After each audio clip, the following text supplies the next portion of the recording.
কারীমের মধ্যে আছে ইবলিসের চক্রান্ত দুর্বল, নারীর চক্রান্ত ইবলিসের ষড়যন্ত্রের চাইতে কোটি গুণ বেশি শক্তিশালী, ভয়ঙ্কর নারীর চক্রান্ত।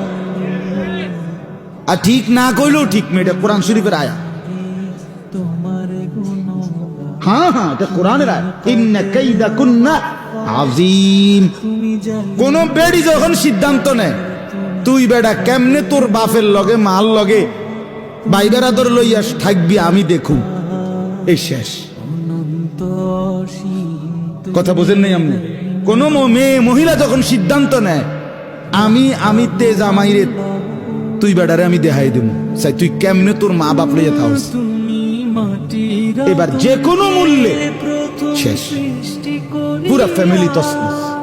নারী যখন হিংসুটে হয়, নারী যখন ঝগড়াটে হয়, নারী যখন নিকৃষ্ট হয়, চরিত্রহীন হয়, বিশ্বাস করেন এটা পুরা সমাজ